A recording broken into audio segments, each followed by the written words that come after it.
अगला टॉपिक हमारा फिजिक्स का होगा कि अब प्रतिबिंब जो है दर्पण में प्रतिबिंब कैसे बनता है। ठीक है, तो कुछ पॉइंट्स हैं मेन प्रतिबिंब बनाने के लिए, उसके बारे में समझना हम लोग को जरूरी है। ठीक है, तो जैसा कि मैंने बताया था कि हम लोग जो दर्पण पढ़ रहे हैं, चाहे वो उत्तल दर्पण हो, चाहे अवतल दर्पण हो, चाहे समतल दर्पण, ठीक है, सब दर्पण किसका हिस्सा है? गोलीय दर्पण का हिस्सा है। ठीक है, तो गोलीय दर्पण कोई भी जब गोल हिस्सा हम लोग बनाते हैं, भाई हाथ से खींचे, प्रॉपर गोल नहीं है, माफ कीजिएगा, तो एक सेंटर इसका होता है जिसको हम लोग मैथ में अगर पढ़ते हैं तो इसका नाम वृत्त दे देते हैं। ठीक है, गणित में इसको क्या बोलते हैं हम लोग? वृत्त। लेकिन अभी हम लोग विज्ञान में पढ़ रहे हैं इसलिए इसको गोलीय दर्पण बोलेंगे। इसको हम लोग केंद्र बोलते हैं। ठीक है, तो गणित में इसका नाम क्या हो जाएगा?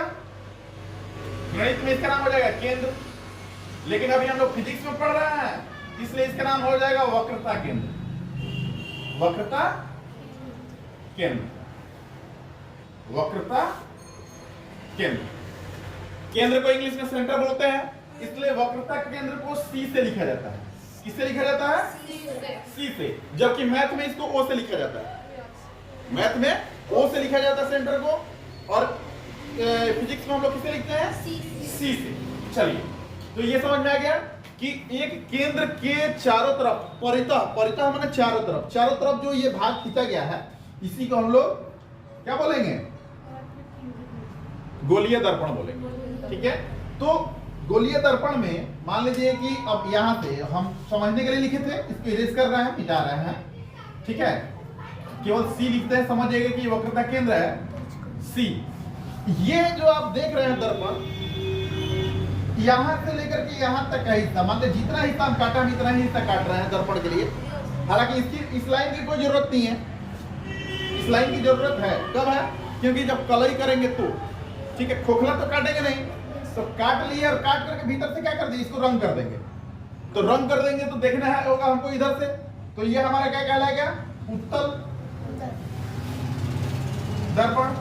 अगर इस इधर से हम क्या किए कि अब उत्तल दर्पण को नहीं रखना है तो उत्तल दर्पण को हटा दिया और इधर से रंग देंगे, और भीतर से जब देखना शुरू करेंगे तो हो जाएगा अवतल दर्पण। लेकिन अभी फिलहाल हमारी बात हो रही है किस पे? अभी बात हो रही है गोलीय दर्पण पे, क्योंकि हमको बनाना है प्रतिबिंब। तो ये जो आप देख रहे हैं चौड़ाई, यहां से बिंदु ए और ये बिंदु बी हुआ, तो बिंदु ए से लेके बिंदु बी तक का जो है दूरी, इसको चौड़ाई बोलेंगे। तो ए से बी तक को दर्पण की चौड़ाई को दर्पण का द्वारक कहा जाता है। द्वारक ए बी की चौड़ाई, यानी कि इसको दूसरे भाषा में क्या कह सकते हैं? दर्पण की चौड़ाई। दर्पण की चौड़ाई को क्या बोलेंगे? दर्पण का द्वारक। ठीक है, अब इसको बोलेंगे, ये दर्पण के चौड़ाई को हटाते हैं। ठीक है भाई, तो एक बिंदु, इसको वृत्त में हम लोग परिधि बोलेंगे, तो परिधि पर से किसी एक बिंदु को हम चूज करते हैं। अब ऐसा नहीं चूज कर देंगे जो मेरा फेवरेट है, इसमें कुछ फेवरेट नहीं है। फेवरेट क्या है भाई? कि मेरा काम चल जाए। तो इसको हमने लिया, इसको हम लोग बोलेंगे पी। पी क्यों बोलेंगे? जो बिंदु लिया है इसको विज्ञान में, आपके फिजिक्स में इसको ध्रुव के नाम से जानेंगे। किसके नाम से जानेंगे? ध्रुव। इसको इंग्लिश में बोलते हैं पोल, इसलिए इसको पी से लिखा हमने। हर एक लेटर के पीछे कुछ ना कुछ छुपा हुआ है, तो पी फॉर पोल, पोल का हिंदी ध्रुव। ठीक है भाई, अब सी से लेकर के पी, ये मिला दिया ना, माफ कीजिएगा थोड़ा सा टेढ़ा अगर हो रहा है तो सी से लेकर के पी का जो दूरी है, इसको हम लोग वक्रता त्रिज्या बोलेंगे। क्या बोलेंगे? वक्रता त्रिज्या। त्रिज्या को इंग्लिश में रेडियस बोला जाता है, इसलिए इसको हम लोग एक कैपिटल आर से सूचित करते हैं। ठीक है, वक्रता त्रिज्या, इसको कैसे सूचित करते हैं हम लोग? आर से। ठीक है, अब चलिए हो सकता है फिर ये साहब को हटा देते हैं अब हम लोग। देखता ना जैसे फिल्म स्टार्ट होता है तो स्टार्ट होने के बाद क्या होता है, जो जो उसके रोल लिए होते हैं, पात्र जो होते हैं उनका नाम आने लगता है। ठीक है, तो इसका भी नाम वैसे ही आ रहा है। अब इसके बाद देखो C और P, C फॉर वक्रता केंद्र और P फॉर पोल ध्रुव। C और P के बीच में मैथ में हम लोग को किसी लाइन को समद्विभाजित जब करते हैं तो एक पॉइंट मिलता है, बीच बीच वो पॉइंट, बीच बीच का, वहां से इधर का भी उतने दूरी होगा, है ना, से उतने दूरी होगा। ठीक है, तो इस बिंदु को हम लोग क्या बोलते हैं, फोकस, बड़का F से सूचित करते हैं। फोकस, फोकस को कैसे सूचित करेंगे, F से। ठीक है, अब दर्पण से देखिए जो ध्रुव है, ध्रुव से लेकर के वक्रता केंद्र तक के दूरी को हम लोगों ने किससे लिखा था, R से लिखा था। ध्रुव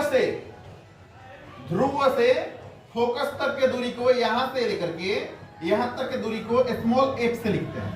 फोकस दूरी को, फोकस दूरी ये कहां से, P और F,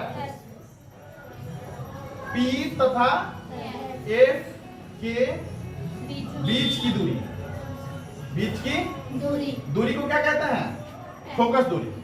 ठीक है, इसको कैसे लिखते हैं, F से, छोटा F से लिखते हैं। ठीक है, तो ये चीज आपको समझ में आ गया। इसके बाद हम इस हिस्सा को क्या करते हैं, मिटा देते हैं। ठीक है, तो दर्पण आपको समझ में आने लगा। अब इस लाइन को हम क्या करते हैं, आगे बढ़ा देते हैं। ठीक है, इस लाइन को क्या किए, आगे बढ़ा दिए। तो वैसी रेखा जो PFC से होकर के गुजरे, वैसी रेखा जो PFC से होकर गुजरे उसको प्रधान अक्ष या मुख्य अक्ष कहा जाता है। प्रधान अक्ष या मुख्य अक्ष, इंग्लिश में इसको बोलते हैं प्रिंसिपल एक्सिस। ठीक है, तो वैसी रेखा जो PF तथा C, P for Patna, F for Farrukhabad, C for Chennai. ठीक है, तो वैसी रेखा या वैसी गाड़ी, रेखा को गाड़ी समझ लो, वैसी गाड़ी जो पटना, फर्रुखाबाद या फरीदाबाद सही रहेगा ना, पटना, फरीदाबाद और चेन्नई से होकर के जाती है, उसको क्या बोलते हैं, मुख्य अक्ष बोलते हैं। ठीक है,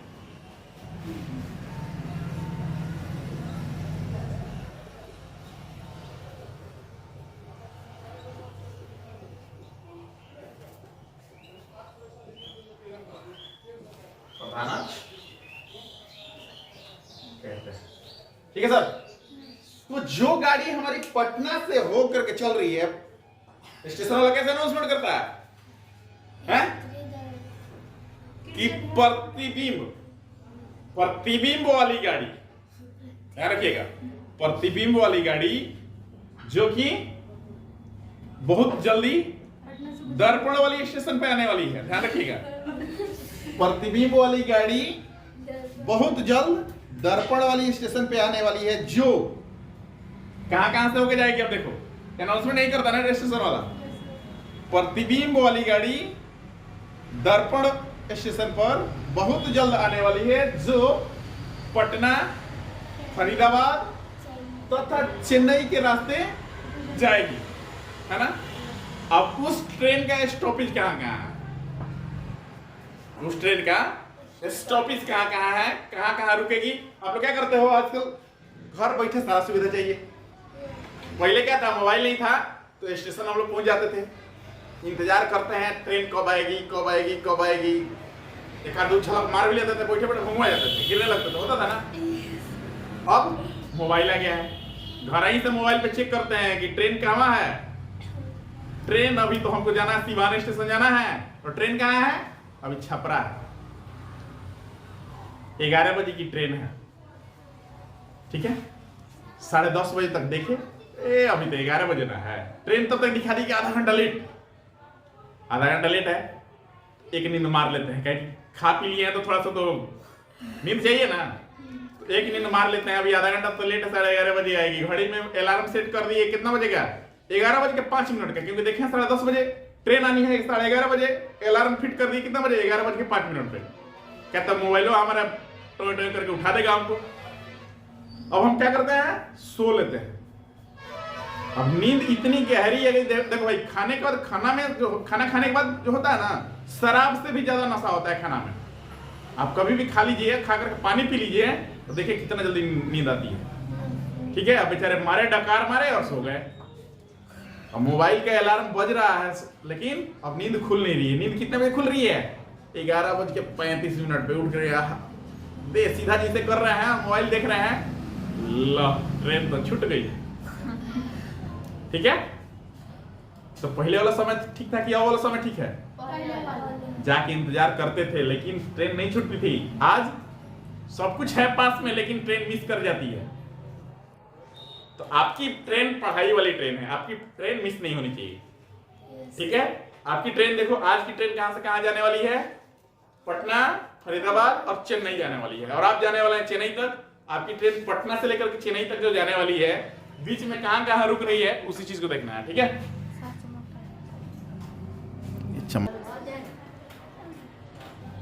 हाँ भाई, तो अब क्या है, ये हमारा दर्पण हो गया। फिलहाल हम आपको किस दर्पण बता रहे हैं, अवतल दर्पण बता रहे हैं, ठीक है। ये रंगीन भाग हो गया, कलर किया हुआ, ताकि प्रकाश किरण क्या हो, जो हमारी ट्रेन चलने वाली है, वो ट्रेन क्या करे, स्टेशन को तोड़ के ना निकले। ये अवतल दर्पण स्टेशन है। कौन सा स्टेशन है, अवतल दर्पण स्टेशन। स्टेशन का नाम क्या है, अवतल दर्पण स्टेशन, ठीक है। आपकी ट्रेन कहां से चलने वाली है, चेन्नई से, लेकिन चेन्नई से भी दूर से चलने वाली है, लेकिन आपकी जो बोर्डिंग है, आपकी बोर्डिंग कहां से है, चेन्नई से है, ठीक है। चलो हम पहले पटरी बिछा देते हैं। ये हमने पटरी बिछा दी, ठीक है।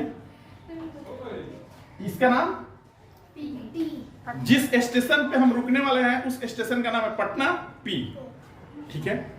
जहां से चढ़ेंगे उस स्टेशन का नाम है सी, ठीक है। और एक मेरा दोस्त चढ़ने वाला है, ठीक है। उस दोस्त का भी नाम फिरोज है। क्या नाम है, फिरोज। और अब चढ़ने वाला फरीदाबाद। दोस्त का नाम है फिरोज और चढ़ने वाला है, इसलिए दोनों का नाम एफ से है, इसलिए हमने क्या कर दिया है, एफ से लिख दिया, ठीक है। तो फिर एक बार समझे हम लोग, सी पर वक्रता केंद्र, चेन्नई सी वक्रता केंद्र, Firoz Faridabad focus F, Patna pole P. Clear है। तो अब हमारी जो ट्रेन रुकने वाली है वो कहां कहां रुकेगी, उस स्टेशन का नाम, पहला स्टेशन का नाम है अनंत। पहला स्टेशन का नाम क्या है, एक नंबर स्टेशन है अनंत, जो डमरू की तरह होता है। अनंत कैसा होता है, डमरू की तरह, ठीक है। पहला ट्रेन रुक गई, लेकिन हमारे यहाँ एक और आदत खराब है, जानते हो क्या, चैन पुलिंग करने का। अगर स्टेशन नहीं है, हमको चौरा में उतरना है, तो हम फटाक से क्या करेंगे, ट्रेन के डब्बा में देखिएगा कि एगो हेन नहीं है, एगो हेन नहीं, लाल रंग का हेते बड़ा लटका हुआ रहता है, ठीक है। चारों तरफ चोर की तरह इधर इधर देख लेते हैं, जब कोई नहीं रहता फटाक से पकड़ के लटक जाते हैं, ठीक है। ट्रेन वाला मारता है पो पो पो, 3 बार मारता है ना। 3 बार मार करके क्या करता है, उसका हवा निकल जाता है, वैक्यूम बोलता है ना, वैक्यूम में तो हवा उसका निकल जाता है और ट्रेन के पास क्षमता नहीं है आगे बढ़ने का। ट्रेन वही क्या करती है, रुक जाती है। जब 3 बार हॉर्न मार दे तो समझ लो कि उसका हवा क्या किया गया, निकाल दिया गया, यानी कि वैक्यूम कर दिया गया। तो जब अनंत से हमारी ट्रेन चलती है तो इसका वैक्यूम कर दिया जाता है, ठीक है। तो ये सी हम जानते हैं कि अनंत से चल के कहां रुकेगी ट्रेन, सी पर। लेकिन जो यात्री अनंत से चढ़ा था उसका एक दोस्त है जो कि कहां है, सी के बीच में है, तो उसने क्या कर दिया, यहां वैक्यूम कर दिया। एक बार ट्रेन यहां रुक गई, तो इसको हम लोग बोलेंगे सी तथा अनंत के बीच, अनंत के बीच। ठीक है। अगला स्टेशन जब गाड़ी आगे बढ़ी तो उसका स्टेशन फिक्स था, सी पर रुकना है, सी पर, यानी कि वक्रता केंद्र। उसके बाद फिर चला तो ई वाला देखा था कि जब हम सी यहां पर सी तथा अनंत के बीच में स्टॉपेज नहीं था, वैक्यूम मार के रोक दिया गया। ये अपने फोन को, फ्रेंड को फोन कर दिया, रे वैक्यूम यहां हुआ था, तू भी रेडी रह, मार देंगे वैक्यूम यहां। अब ये भी यहां वैक्यूम मार देता है, एक बार ट्रेन यहां रुक जाती है। तो इस स्टेशन का नाम पड़ जाता है क्या, एफ तथा सी के बीच। ठीक है। तो ये पहला स्टेशन, ये दूसरा स्टेशन, ये तीसरा स्टेशन, ये चौथा स्टेशन। अब गाड़ी यहां से जब खुलती है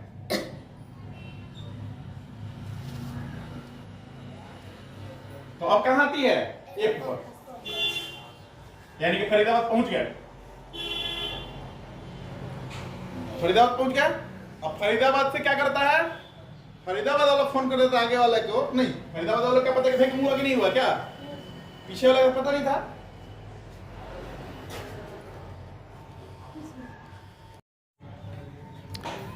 तो ये वाला फोन करता, सी वाला फोन कर देता है किसको, अपने दोस्त को, कि ट्रेन अब पटने रुकेगी फरीदाबाद के बाद। ठीक है। तो क्या कहते हैं, अरे वैक्यूम कर दो रास्ते में, तो ये वैक्यूम कर देता है और एक पी तथा एफ के बीच में रुक जाती है। तो पी तथा एफ के बीच, और अगला स्टेशन पी।